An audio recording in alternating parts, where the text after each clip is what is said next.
உங்கள் தங்க நகையை அதிக விலைக்கு விற்கவும் மற்றும் அடகில் இருக்கும் தங்க நகையை மீட்டெடுத்து அதிக விலைக்கு விற்கவும் உடனே அணுகவும். Prime gold hub 9840551787.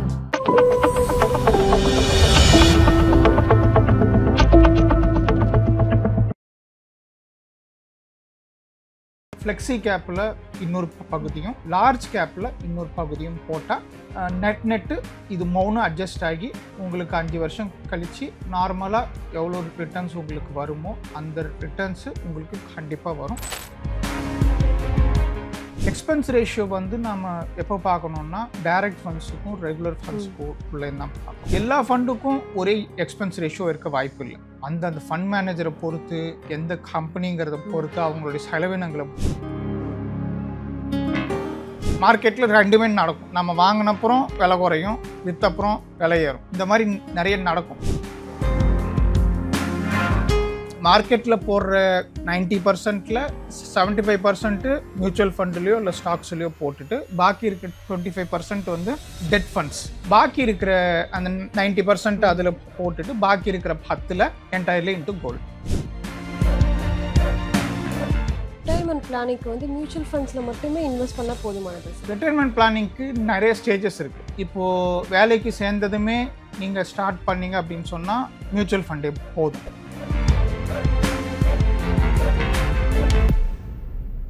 ஆதன் பிஸ்னஸ் நேயர்களுக்கு வணக்கம். தொடர்ந்து நம்ம சேனலில் பிஸ்னஸ் அந்த நிறைய விஷயங்களை பார்த்துக்கிட்டு வரோம். அந்த வகையில் இன்னைக்கு நம்ம கூட எக்கனாமிஸ்ட் ராஜேஷ் அவர்கள் தான் இணைந்திருக்கிறார்கள். வாருங்கள் பேசலாம். வணக்கம் சார். வணக்கம். எப்படி சார் இருக்கு? நல்லா இருக்கேன் சார். இன்னைக்கு வந்து நான் சில சினாரியோ சொல்கிறேன். ஸோ அதுலேருந்து இன்வெஸ்டர்ஸ் எந்த மாதிரியான இன்வெஸ்ட்மெண்ட் டிசிஷன்ஸ் எல்லாம் எடுக்கலாம் அப்படின்றத நீங்கள் சொல்லுங்கள். இப்போ வந்து ஒரு 25 ஏஜ் ஒரு பர்சன் வந்து மந்த்லி 5,000 வந்து எஸ்ஐபி வந்து போடுறாங்க. ஸோ அதே வந்து 35 ஏஜ் பர்சன் வந்து மந்த்லி 5,000 வந்து இன்வெஸ்ட் பண்ணுறாங்க. ஸோ இப்போ 2 பேரும் கம்பேர் பண்ணும்போது வெல்த் கிரியேஷன் யாரோட சார் பெட்டராக இருக்கும்? வெல்த் கிரியேஷன் எப்போவுமே எவ்வளோ சீக்கிரம் ஆரம்பிக்கிறாங்களோ they will get more wealth. ஏன்னா பவர் ஆஃப் காம்பவுண்டிங்னு ஒன்று இருக்குது. அதுக்கப்புறம் டைம் இந்த மார்க்கெட் அப்படின்னு இருக்கும். எவ்வளோ நாள் நீங்கள் மார்க்கெட்டில் உங்கள் பணம் உங்களுக்காக வேலை செய்தோ அந்த அளவுக்கு அதிகமாக உங்களுக்கு வர்றதுக்கான வாய்ப்பு. ஸோ 10 வருஷம் கேப்புங்கிறது சின்னதாக தெரியலாம். ஈவன் 5 இயர்ஸ் கேப்புமே உங்களுக்கு சின்னதாக தெரியலாம். But on long term basis அவங்க ரிட்டையர் ஆகிற வரைக்கும் இந்த பணத்தை நம்ம ஃபுல்லாக கால்குலேட் பண்ணோன்னா அதில் வந்து வித்தியாசம் ரொம்ப அதிகமாக இருக்கும். இப்போ வந்து ஒருத்தர் கையில் வந்து ஒரு 10 லட்சம் இருக்குது. அவர் வந்து லம்சமாக இன்வெஸ்ட் பண்ணுறது பெட்டரா இல்லை வந்து எஸ்ஐபி எஸ்டிபி இது மாதிரி போகிறது பெட்டரா சார்? லம்சம் வச்சுருந்தா எப்போவுமே ஒன் டைம், அதாவது மொத்தமாக பணம் உங்ககிட்ட கையில் வச்சுருந்தீங்கன்னா லம்சமாக இன்வெஸ்ட் பண்ணுறது தான் it's always the best choice. அப்படி இல்லை எனக்கு வந்து லம்சமாக மார்க்கெட்டில் போடுறதுக்கு எனக்கு இஷ்டம் இல்லை, அந்த அளவுக்கு ரிஸ்க் எடுக்கிறதுக்கு எனக்கு வேணாம் அப்படிங்கிற ஒரு சுச்சுவேஷனில் இருந்தீங்கன்னா அந்த 10 லட்சத்தை என்சிடி மாதிரி மாதம் மாதம் வருமானம் வர்ற இன்ஸ்ட்ருமெண்ட்டில் போட்டுட்டு மாதம் மாதம் வர்ற வட்டி இருக்கு இல்லையா, அந்த வட்டியை எடுத்து நீங்கள் எஸ்ஐபி மாதிரி மாதம் மாதம் போட்டுக்கிட்டே வந்தீங்கன்னா ஸோ மார்க்கெட் ரிட்டர்ன்ஸும் உங்களுக்கு கிடைக்கும். உங்கள் கேபிட்டலும் இட்ஸ் சேஃப் சைட், அதாவது சேஃபாக இருக்கும். அந்த கேபிட்டலும் அந்த 10 லட்சமும் சேஃபாக இருக்கும். அப்போது அந்த 10 லட்சத்துக்கு பார்த்தீங்கன்னா உங்களுக்கு மாதம் மாதம் 8,300 அந்த மாதிரி வருமானம் வரும். அந்த 8,300 எடுத்து எஸ்ஐபி மாதிரி போட்டுக்கிட்டே வந்தீங்கன்னா that's the best choice. Okay. இப்போ ஒரு நபர் வந்து 5 இயர்ஸ்க்கு அப்புறம் ஒரு வீடு வாங்க போகிறாரு அப்படின்னா இப்போதுலேருந்து அவங்க வந்து எந்த மாதிரி மியூச்சுவல் ஃபண்ட் இல்லை இன்வெஸ்ட்மெண்ட் ஸ்ட்ராட்டஜி வந்து யூஸ் பண்ணலாம் சார்? இப்போ 5 இயர்ஸ்க்கு அப்புறம் கன்ஃபார்ம்டாக இப்போ அமௌண்ட் எனக்கு வேணும் அப்படின்னு சொன்னால் என்னோட கேபிட்டல் ப்ரொடெக்ஷன் தான் நம்ம பார்க்கணும். ஸோ ரிட்டையர்மெண்ட் வரைக்கும் எனக்கு வேணும் அப்படின்னா you don't need to see the capital protection. ஏன்னா அத்தனை வருஷம் உங்கள் பணம் உங்களுக்காக வேலை பார்த்துட்டு இருக்கும் பொழுது ஸோ அட்ஜஸ்ட் ஆகிடும், மார்க்கெட் ரைஸ்க்கெல்லாம் அட்ஜஸ்ட் ஆகிடும். இப்போ 5 இயர்ஸ் அப்படின்னா அந்த பணத்தை 3ஆக பிரித்து டெட் இன்ஸ்ட்ருமெண்ட்ஸ், அதாவது டெட் மியூச்சுவல் ஃபண்டில் ஒரு பகுதியும் ஃப்ளெக்ஸி கேப்பில் இன்னொரு பகுதியும் லார்ஜ் கேப்பில் இன்னொரு பகுதியும் போட்டால் நெட்டு இது மௌனம் அட்ஜஸ்ட் ஆகி உங்களுக்கு 5 வருஷம் கழித்து நார்மலாக எவ்வளோ ரிட்டர்ன்ஸ் உங்களுக்கு வருமோ அந்த ரிட்டர்ன்ஸு உங்களுக்கு கண்டிப்பாக வரும். உங்கள் பணமும் ஏறக்குறைய சேஃபாக இருக்கும்னு வச்சுக்கோங்களேன். இப்போ வந்து கடந்த சில நாட்களாகவே வந்து மார்க்கெட் வந்து ரொம்பவே டவுனாக தான் போயிட்டுருக்கு. ஸோ இப்போ வந்து சடனாக வந்து மார்க்கெட் ஒரு 20% வந்து ஃபால் ஆகுது அப்படின்னா அந்த சமயத்தில் ஒரு இன்வெஸ்டர் எஸ்ஐபி இன்வெஸ்ட் பண்ணுற ஒரு இன்வெஸ்டர் வந்து எக்ஸிட் பண்ணலாமா இல்லை என்ட்ரி பண்ணி இன்னுமே அமௌண்ட் போடலாமா? அப்போ தான் பணத்தை உள்ளார அதிகமாக போகும். ஸோ எப்போவுமே ஒரு மார்க்கெட் விழுது அப்படின்னு சொன்னால் அதில் பேனிக் ஆகக்கூடாது. இந்த விஷயத்தை செய்யறது வந்து ரொம்ப கஷ்டம். ஐயோ பணம் போச்சேங்கிறதான் மைண்டில் இருக்கும். இந்த விஷயத்த பண்ணுறது ரொம்ப கஷ்டம். ஆனால் அந்த கஷ்டத்தை மீறி நீங்கள் பண்ணிட்டீங்கன்னா மார்க்கெட் வந்து ஃபுல்லாக விழற வரைக்கும் வெயிட் பண்ணுங்க. ஒரு சப்போர்ட் லெவல், ஒரு லெவல் 2 லெவல் இல்லாட்டி ஏதாவது ஒரு சப்போர்ட் லெவலில் அது போய் நிற்கும். எந்நேரமும் ஃபுல்லாக வந்து விழுந்துக்கிட்டே இருக்காது, எந்நேரமும் ஏறிக்கிட்டே இருக்காது. நம்ம இதுக்கு முன்னாடி பேசினது தான். ஸோ ஏதாவது ஒரு சப்போர்ட் லெவலில் நின்று கொஞ்ச நாள் அங்கேயே தங்கி மறுபடியும் மேலே வர ஆரம்பிக்குது இல்லை, அந்த பவுன்ஸ் பேக் அப்படின்னு சொல்லுவாங்க. அந்த பவுன்ஸ் பேக்கில் உங்ககிட்ட எவ்வளோ பணம் இருக்கோ எல்லாத்தையுமே அதில் இன்வெஸ்ட். ஏன்னா இட்ஸ் லைக் டைம் மிஷின். இப்போ இன்னைக்கு இருக்கிற மார்க்கெட் ஸ்டேஜை பார்த்தோம்னா ஒரு வருஷத்துக்கு முன்னாடி இல்லை ஒரு 1.5 வருஷத்துக்கு முன்னாடி மார்க்கெட் எந்த ஸ்டேஜில் வந்ததோ அந்த ஸ்டேஜில் இப்போ இருக்கும். So almost like you are travelling in a time machine. ஒரு வருஷம் பின்னாடி போயிட்டு மார்க்கெட்டில் இன்வெஸ்ட் பண்ணுற மாதிரி கணக்கு. அந்த மாதிரி இன்வெஸ்ட் பண்ணிட்டீங்கன்னா அந்த பவுன்ஸ் பேக் ஆகும் பொழுது நார்மலாக மார்க்கெட் ஏறுறதை விட இந்த பவுன்ஸ் பேக் எப்போவுமே ஃபாஸ்ட்டாக இருக்கும். ஒரு பந்து தரையில் பட்டு மேலே எழும்புற மாதிரி இந்த பவுன்ஸ் பேக்கும் ஃபாஸ்ட்டாக இருக்கும். ஸோ மார்க்கெட் இறங்கி ஒரு சப்போர்ட் லெவலில் தங்கி அதுக்கப்புறம் மறுபடியும் அது பவுன்ஸ் பேக் ஆகிற நேரத்தில் உங்கள் பணத்தை நீங்கள் இன்வெஸ்ட் பண்ணினீங்கன்னா தாராளமாக உங்களுக்கு இத்தனை வருஷம் நீங்கள் மிஸ் பண்ணினது எல்லாமே அந்த ரிட்டர்ன்ஸ் எல்லாமே அந்த பவுன்ஸ் பேக்லேயே உங்களுக்கு வந்துடும். ஒரு இன்வெஸ்டர்ஸ் வந்து 2 ஃபண்ட் வந்து சூஸ் பண்ணி வச்சிருக்காரு. ஸோ ஒரு 2 ஃபண்டோட பெர்ஃபார்மன்ஸுமே பாஸ் பெர்ஃபார்மன்ஸ் பார்த்தோன்னா சேம் ரிட்டர்ன்ஸ் தான் வந்து கொடுத்துருக்கு. ஆனால் ஒரு ஃபண்டோட எக்ஸ்பென்ஸ் ரேஷியோ மட்டும் அதிகமாக இருக்குது. ஸோ இந்த சமயம் இன்வெஸ்டர்ஸ் எந்த ஃபண்டு சார் சூஸ் பண்ணலாம்? எக்ஸ்பென்ஸ் ரேஷியோ வந்து நம்ம எப்போ பார்க்கணுன்னா டைரக்ட் ஃபண்ட்ஸுக்கும் ரெகுலர் ஃபண்ட்ஸுக்கும் உள்ளே தான் பார்க்கணும். எல்லா ஃபண்டுக்கும் ஒரே எக்ஸ்பென்ஸ் ரேஷியோ இருக்க வாய்ப்பு இல்லை.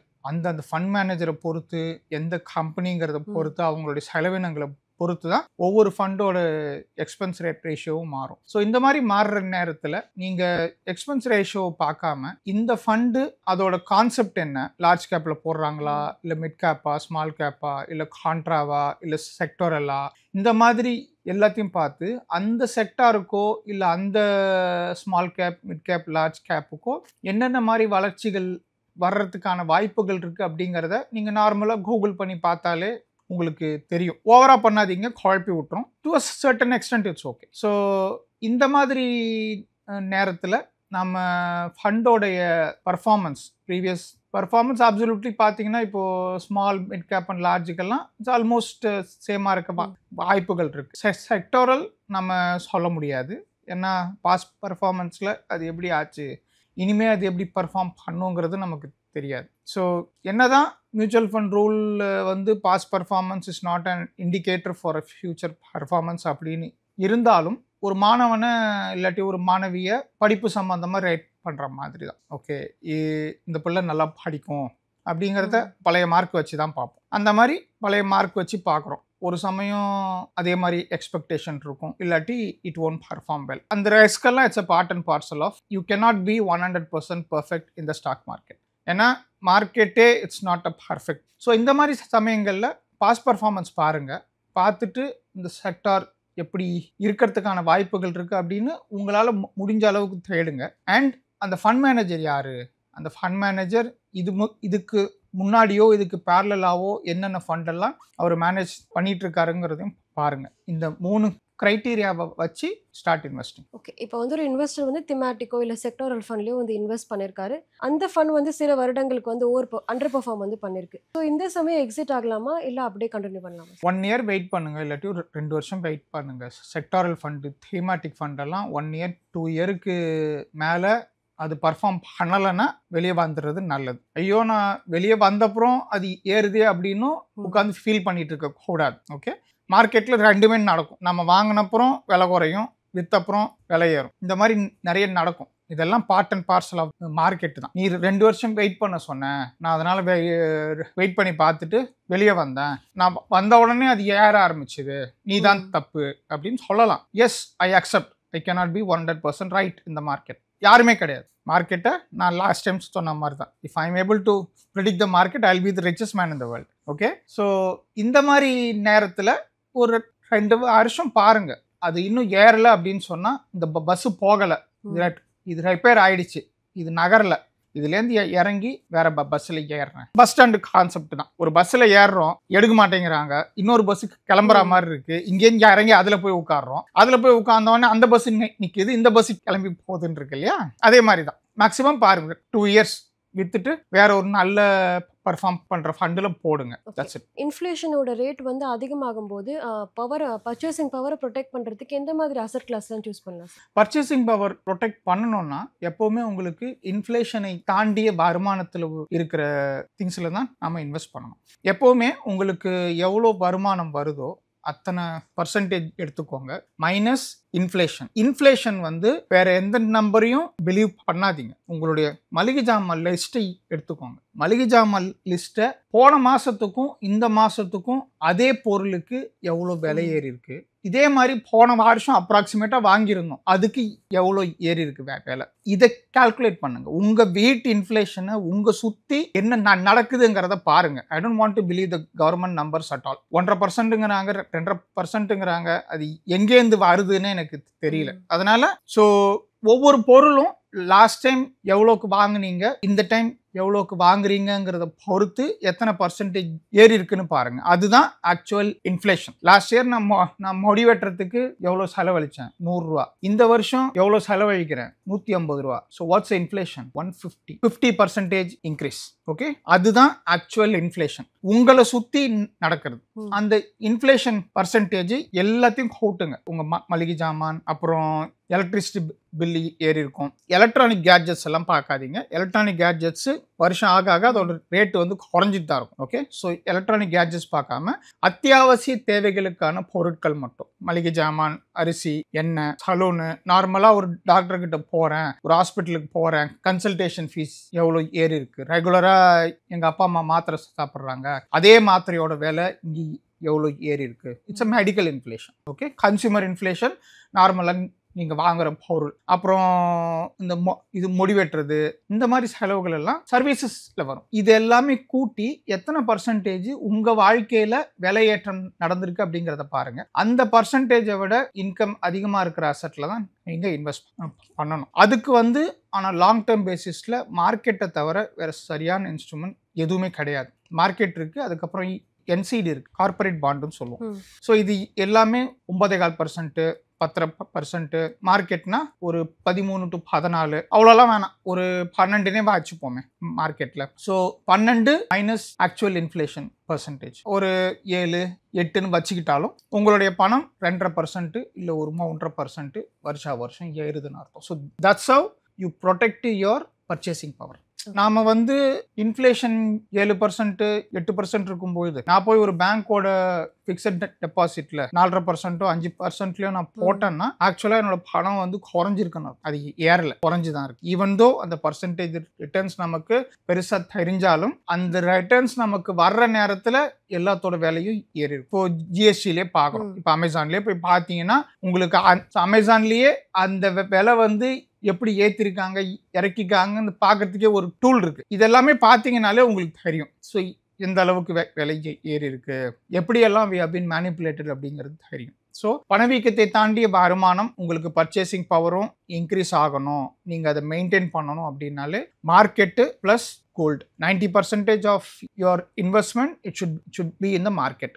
மார்க்கெட்டில் போடுற 90%ல 75% மியூச்சுவல் ஃபண்ட்லயோ இல்லை ஸ்டாக்ஸ்லயோ போட்டுட்டு பாக்கி இருக்கிற 25% வந்து டெட் ஃபண்ட்ஸ், பாக்கி இருக்கிற அந்த 90% அதில் போட்டுட்டு பாக்கி இருக்கிற 10ல் என்டையர்லி இன்டு கோல்டு. இப்போ வந்து நீங்கள் சொன்ன மாதிரி இயர்லி ஏஜ்லேயே வந்து இன்வெஸ்ட்மெண்ட் வந்து ஸ்டார்ட் பண்ணுறது நல்லது அப்படின்னு சொல்லியிருந்தீங்க.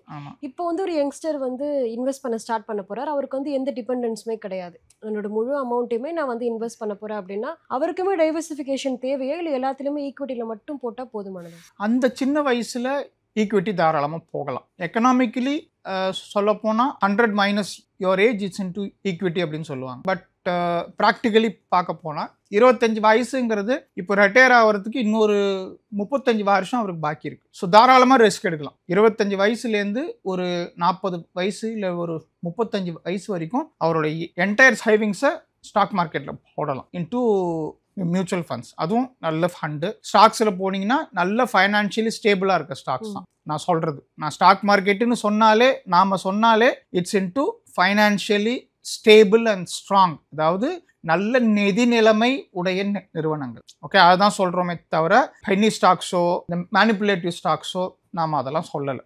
Two your own research, let them do their own research before they start investing. So ஒரு 35 வயசு வரைக்கும் அவருடைய entire investment can go into funds, mutual ஃபண்டுக்கு போகலாம். அடுத்து ஒரு 35 வயசுக்கு மேலே then you can split. இருக்கிற இன்வெஸ்ட்மெண்ட்டில் 75% நான் மார்க்கெட்டில் போடுறேன். ஸோ பாக்கி இருக்கிற அமௌண்ட்டு நான் வந்து பாண்டுலேயோ இல்லாட்டி டெட் ஃபண்ட்ஸ்லையோ இல்லை கோல்டுலையோ நான் ஸ்ப்ளிட் பண்ணி போடுறேன். அதுக்கப்புறம் ஸ்ப்ளிட் பண்ண ஆரம்பிக்கலாம். ஓகே, இப்போ வந்து லாஸ்ட் ரிட்டையர்மெண்ட் பிளானிங்க்கு வந்து மியூச்சுவல் ஃபண்ட்ஸில் மட்டுமே இன்வெஸ்ட் பண்ணால் போதுமானதா சார்? ரிட்டையர்மெண்ட் பிளானிங்க்கு நிறைய ஸ்டேஜஸ் இருக்குது. இப்போது வேலைக்கு சேர்ந்ததுமே நீங்கள் ஸ்டார்ட் பண்ணீங்க அப்படின்னு சொன்னால் மியூச்சுவல் ஃபண்டே போதும். ஸோ வேலைக்கு சேரும்போதோ இல்லை இந்த மிட் லைஃப்லேயோ நீங்கள் ஸ்டார்ட் பண்ணும்போது மார்க்கெட் இஸ் எனஃப். ஏன்னா மார்க்கெட்டில் தான் உங்களுக்கு அதிக ரிட்டர்ன்ஸ் உங்களுக்கு கிடைக்கும். ஸோ அதே மார்க்கெட்டில் நீங்கள் போட்டுட்டு போயிடலாம். ஒன்ஸ் ரிட்டையர் ஆகிட்டிங்கன்னா then stable returns is the criteria. So நம்ம இதுக்கு முன்னாடி கேள்வியில் சொன்ன மாதிரி 25 வயசுலேருந்து 35 வயசு வரைக்கும் ஃபுல் மார்க்கெட்டு, அதுக்கப்புறம் ஸ்ப்ளிட் பண்ணி இன்வெஸ்ட் பண்ணிக்கிட்டே இருக்கலாம். அந்த ஸ்ப்ளிட் பண்ணி இன்வெஸ்ட் பண்ணுறதுல மார்க்கெட்டு கொஞ்சம், அப்புறம் பாண்டு கொஞ்சம், அப்புறம் கோல்டு கொஞ்சம், இப்படி ஸ்ப்ளிட் பண்ணி இன்வெஸ்ட் பண்ணலாம். இன்னும் பணம் அதிகமாகிடுச்சுன்னா you can start investing in commercial properties. Residential ப்ராப்பர்ட்டிஸில் இன்வெஸ்ட் பண்ணவே பண்ணாதீங்க.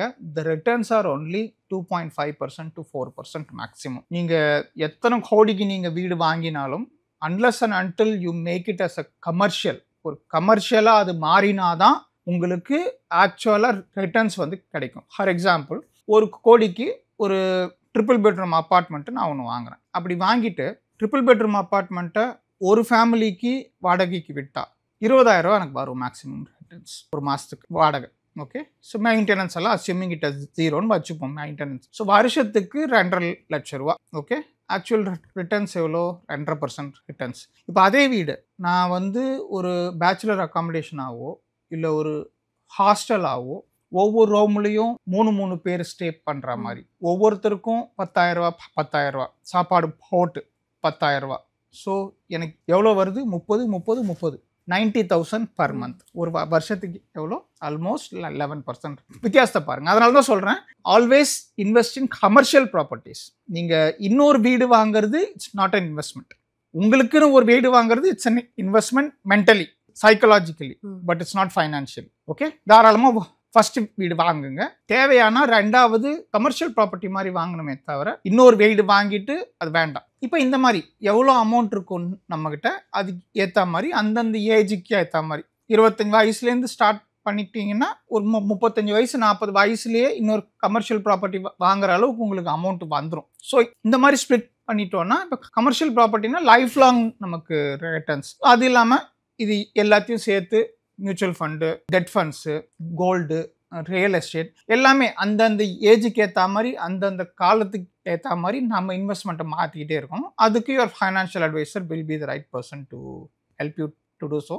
ஒன்ஸ் ரிட்டையர்மெண்ட் ஆகிட்டோம் அப்படின்னு சொன்னால் அதுக்கப்புறம் 2 ஆப்ஷன் தான். ஒன்று எஸ்டபிள்யூபி, அதுக்கப்புறம் என்சிடி. இது 2 ஆப்ஷன் தான், வேறு ஆப்ஷன் இல்லை. ஓகே சார், கரண்ட் சினாரியோக்கு ஏற்ற மாதிரி நிறைய இன்வெஸ்ட்மெண்ட் டிசிஷன்ஸ் வந்து ரொம்பவே தெளிவாக சொல்லியிருந்தீங்க. ரொம்பவே நன்றி. தேங்க்யூ.